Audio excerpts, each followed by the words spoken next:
bonjour et peut-être bonsoir à vous qui êtes de près ou de loin en communion avec nous dans cette demi-heure des silences, qui est une émission à vocation chrétienne pour développer des aspects prophétiques qui font vibrer l'élu du temps de la fin. Et ce soir, nous avons sur ce plateau un invité qui nous est familier, qui n'est autre que le docteur King Fortuné Chidimba de White Eagle Tabernacle de Pointe-Noire. Bonjour pasteur. Bonjour.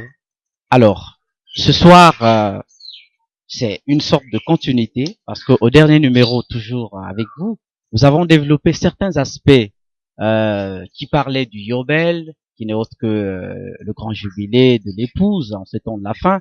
Et ce soir, nous n'allons plus aborder directement cette pensée, mais peut-être de façon indirecte, mais en passant par d'autres expressions qui nous font toujours frémir, qui nous font vibrer. Alors, un aspect, une expression, un concept, c'est le Mazaro, un concept qui certainement n'est pas familier comme le précédent, donc j'ai cité le Yobel.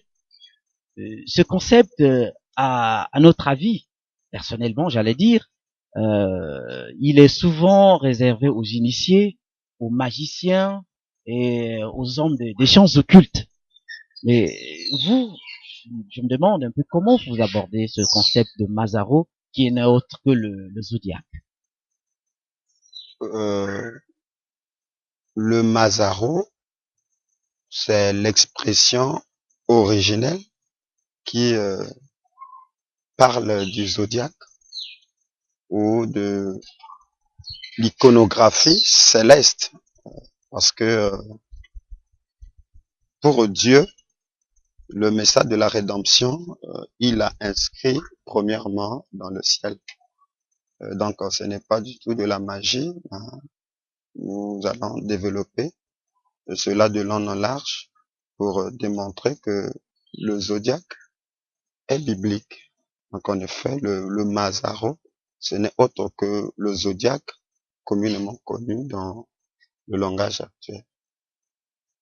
D'accord, communément connu, dans le langage actuel, il faudrait quand même qu'on parle de certaines expressions qui nous sont courantes, mais aujourd'hui nous parlons du Mazaro, nous parlons du zodiaque, et on parle tantôt de l'astrologie.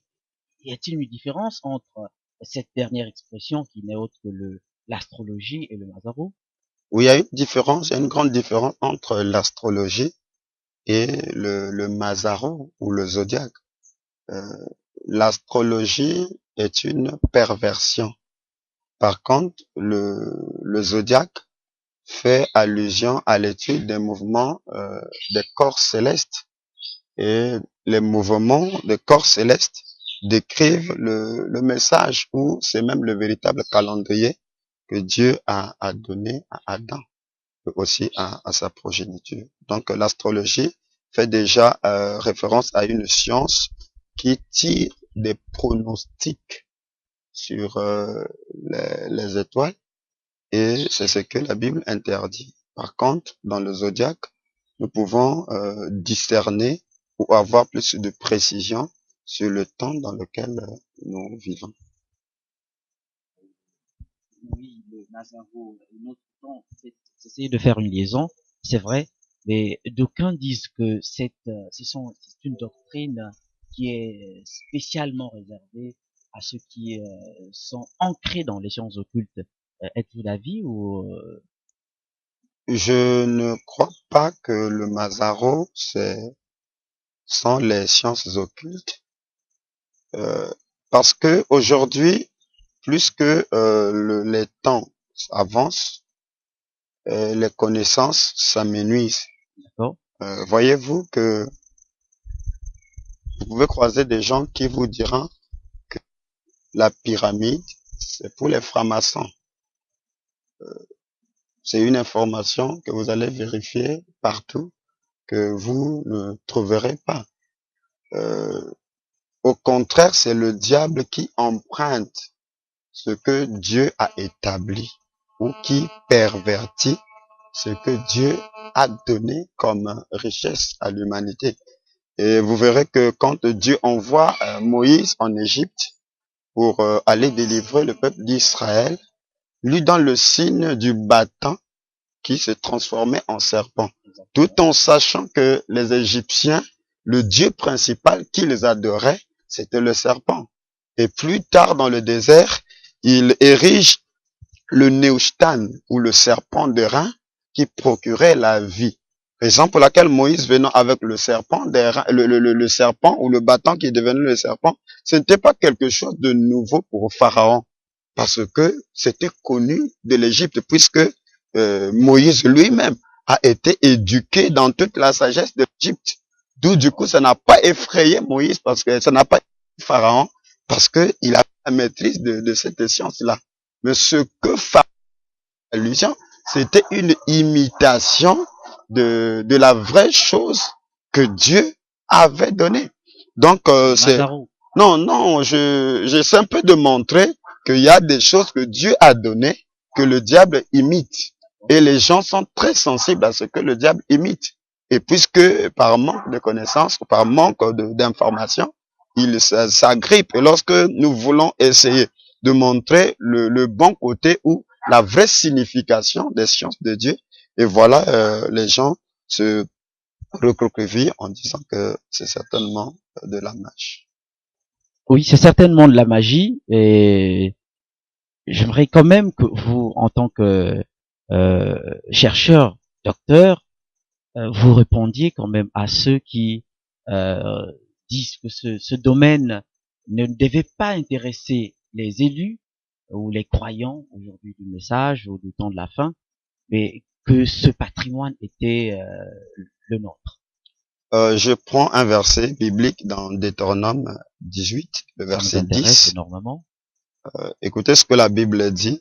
Qu'on ne trouve chez toi personne qui fasse passer son fils ou sa fille par le feu, personne qui exerce le métier de devin, d'astrologie, d'augure, de magicien.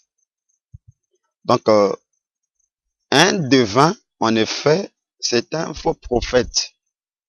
Faire de la divination, c'est prophétiser sous l'onction des démons. Donc, ce n'est autre qu'une forme de perversion du véritable don prophétique. Comme le zodiaque est parfait, parce que c'est le message de la rédemption que Dieu a placé dans les étoiles, et les idolâtres ont perverti ce message en parlant de l'astrologie. Là, Dieu intervient et il interdit l'astrologie. Mais vous verrez que il y a d'autres versets dans le livre de Job, parce que le livre de Job, c'est le livre le plus scientifique de la Bible. Et Job a vécu avant Moïse. Il a même vécu avant Abraham. Donc, l'astrologie, telle que cela a été développé dans les anciennes civilisations comme la Rome, la Grèce, les Perses, les Babyloniens et aussi l'Égypte antique, ils connaissaient déjà quelques lois où ils étudiaient aussi le zodiaque. Ils pouvaient voir ce qui s'est passé dans le siècle et en tirer des pronostics. Mais Job, qui a vécu avant ces civilisations, avait déjà la connaissance. Le monsieur Job n'avait pas la Bible comme aujourd'hui nous avons des Bibles, mais la Bible que lui, Job, lisait, c'était la Bible des étoiles. Je prends une écriture dans Job, le chapitre 38, le verset 31 à 33. C'est Dieu qui pose la question à Job. Il lui dit, noues-tu les liens des Pléiades ou détaches-tu les cordages de l'Orient?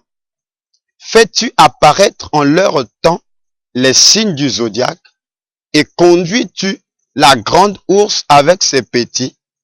Connais-tu les lois du ciel? Règles-tu son pouvoir sur la terre? Donc, Dieu ici est d'interroger Job pour attirer son attention. Est-ce qu'il connaît les signes du Mazaro? Parce que la traduction originale du zodiaque, c'est le Mazaro. Est-ce que tu conduis la grande ours et ses petits? Donc, la grande ours est l'une des constellations, comme les Pléiades ou la constellation de l'Orient. Il pose la question, connais-tu les lois du ciel? Donc, le ciel a des lois et règles-tu son pouvoir sur la terre? Là, c'est pas quelqu'un qui parle à Job, c'est l'Éternel lui-même, le Créateur, qui a placé ces étoiles pour donner un message de la rédemption aux hommes. Donc, voilà un peu, il y a la vraie raison du zodiaque. Maintenant, la perversion aussi du zodiaque. J'ai une autre citation biblique ici, dans 2 Rois, chapitre 23, le verset 5. La Bible dit, il chassa les prêtres des idoles, établis par le roi des Judas, pour brûler des parfums sur les hauts lieux, dans les villes de Juda et aux environs de Jérusalem. Et ceux qui offraient des parfums à Baal, au soleil, à la lune, au zodiaque et à toute l'armée des cieux. Donc, voyez-vous que le soleil n'est pas mauvais, la lune n'est pas mauvais, le zodiaque n'est pas mauvais.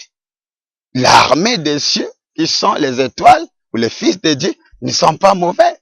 Mais ce qui est mauvais ici, ce que Dieu condamne, c'est le fait que les gens adoraient les étoiles, ils les adoraient, la lune, ils adoraient le soleil, ils adoraient le zodiaque et aussi l'armée des cieux.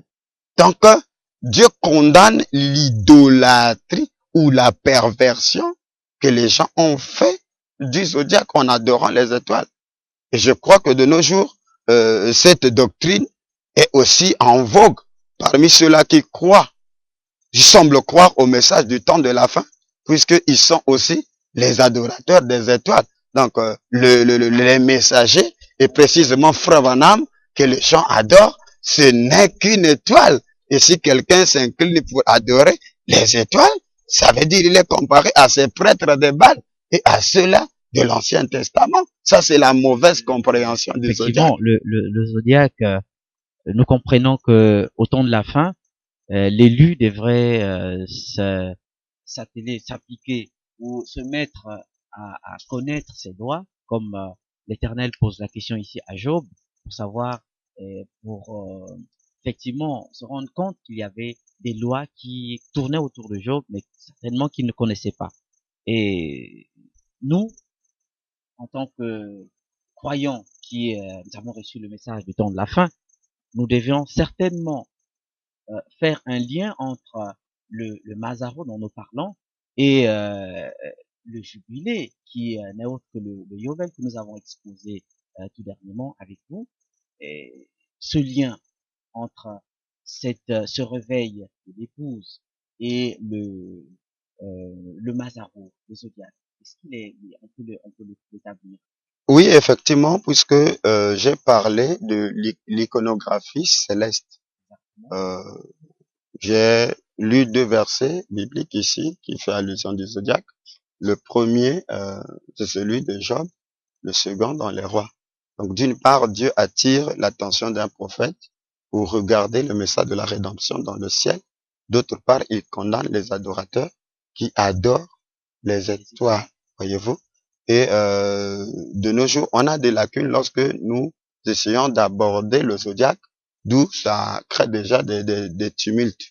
Donc, je pense qu'avant de répondre à cette question, pour faire le lien entre le zodiaque ou le Mazaro avec le Yobel, il est important que je puisse déjà poser le fondement prophétique parce que on ne peut pas avancer aujourd'hui dans ce 3e exode sans faire référence à ce que Dieu a dit par le prophète. Parce que d'aucuns disent que étudier le zodiaque, Frère Branham n'a pas fait de cela une doctrine, etc., etc. Hein, je lis ici dans l'adoption, prêché le dimanche 22 mai 1960, le soir, le paragraphe 21. Je vais prendre aussi le paragraphe 22 et le paragraphe 23. Écoutez ce que le prophète de Dieu dit. Dieu a écrit 3 Bibles. L'une d'elles a été le zodiaque dans les cieux. Ça, c'est la première Bible. L'homme devait lever les yeux pour se rendre compte que Dieu vient d'en haut. Suivez le zodiaque. L'avez-vous déjà étudié? Donc là, Frère Branham nous lance un défi pour étudier le zodiaque. Il montre même chaque âge, même l'âge du cancer. Il montre le commencement, la naissance de Christ. Quel est le premier signe du zodiaque? La Vierge. Quel est le dernier signe? Le Léo, le lion. La première venue et la seconde venue de Christ. Tout ça, c'est écrit là-dedans.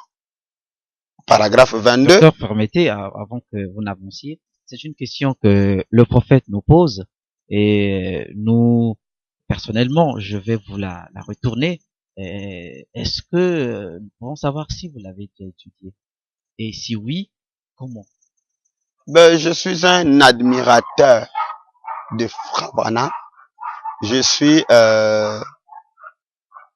messager du même message. Je suis disciple assidu de William Branham. Et lorsque il me pose la question, l'avez-vous déjà étudié en tant qu'un disciple pour voyager dans la même fréquence avec le maître? Même si je n'ai pas encore étudié cela, je suis censé étudier cela. Et donc, j'ai fait de mon mieux pour obéir à la recommandation de Frère Branham. Je l'ai étudié de long en large. Alors, il y a certainement des gens qui nous suivent, de près ou de loin. Il faut peut-être donner le secret à ceux qui n'auront pas l'occasion de vous contacter directement ou de vous voir. Passer le secret de l'étude du Mazaro. Oui, déjà, comme je l'ai dit, il faut déjà lever l'équivoque. Frère Branham, dans cette citation, il nous a montré que la première Bible, c'est le Mazaro, le zodiaque. Et il dit qu'il y en a 3 Bibles. Donc, pour comprendre le message dans sa plénitude, nous sommes censés voyager dans ces 3 Bibles. Donc, on ne peut pas mieux saisir la première venue et la seconde venue si on ne le voit pas établi dans le zodiaque. Ensuite, il continue. Ensuite, la Bible suivante, elle a été écrite dans la pierre. Ça s'appelle les pyramides. Dieu a écrit dans les pyramides. Et si vous les étudiez, observez l'histoire ancienne et les guerres. Elles ont été construites avant la destruction antédiluvienne. Maintenant, il descend sur la Bible que nous avons. Et qu'est-ce que Frère Branham dit là-dessus? Parce que ce qui est important, c'est pas ce que nous pensons, c'est ce que Frère Branham pense. Exactement. Il dit, la 3e a été écrite sur du papier. C'est ce que nous connaissons. Et ce que nous connaissons, même Maman Olangue a la Bible là. L'Église catholique a la même Bible. Il dit que c'est parce que c'est écrit sur du papier, la Bible. Pour ce monde très intelligent, très intellectuel qui allait venir. Mais Dieu a parcouru les âges et nous sommes maintenant à celui du Léo, du lion. Alors, il continue dans Shalom et il dit qu'avant que quelque chose n'arrive sur la terre, Dieu l'annonce d'abord au ciel. Et puisqu'il dit que dans le plan de Dieu, l'homme ne devait pas lire le papier, il devait lever les yeux vers le ciel parce que Dieu est au ciel pour lire la Bible de Dieu. Et aujourd'hui, monsieur le journaliste, si on te posait la question, as-tu consulté ton calendrier? La première référence, c'est que tu vas dire oui. Et si je voyage avec toi, je me rendrai compte que tu as lu un bout de papier qui est fixé dans vos maisons. Alors que lorsque Dieu parle du calendrier, il fait pas allusion du papier que tu as. Mais le calendrier de Dieu, ce sont ces étoiles qui sont ses fils, qui forment les pièces sidétrales du Mazaro ou du zodiaque. Et déjà pour continuer un peu, lorsqu'il appelle Abraham, il lui dit, tiens Abraham, lève les yeux vers le ciel, regarde dans ma première Bible, est-ce que tu peux compter les étoiles? Et Abraham dit, je ne peux pas les compter. Il dit, telle sera ta postérité. Donc l'armée des cieux dont la Bible fait référence dans le zodiaque, ce ne sont que des fils. Donc, tel que tu es là, tu as une position dans l'armée des cieux, dans la position du zodiaque. Alors, nous allons rappeler aux autres qui nous suivent sur Facebook, sur leur petit écran, que vous êtes aussi l'armée des cieux, vous êtes des étoiles, et vous pouvez contacter le Dr King directement par votre téléphone. Vous pouvez l'appeler, il y a un numéro qui s'affiche sur votre petit écran. Et vous pouvez aussi contacter le Dr King sur Facebook. Vous avez toutes les références et vous pourrez avoir toutes les informations relatives au Mazaro. Alors, pasteur, nous allons essayer d'avancer parce que vous savez que nous avons un problème, c'est une demi-heure de silence, je vous le rappelle. Et vous parlez des étoiles. Et souvent, on parle également des étoiles des régions australes. Tu peux avoir une idée là-dessus? Oui, parce que pour développer les étoiles des régions australes, comme je l'avais précédemment dit, je crois dans la 4e édition ou la 4e émission que nous avions tournée, que nous ne pouvons pas expliquer le futur ni le présent sans faire référence au passé. Donc, j'aimerais que, avant de développer ou d'arriver pour atterrir sur les étoiles des régions australes, parce que ça concerne l'Afrique, que nous soyons d'accord avec les chers téléspectateurs, ceux-là qui suivent cela ou qui suivront, que les étoiles parlent de la progéniture d'Abraham.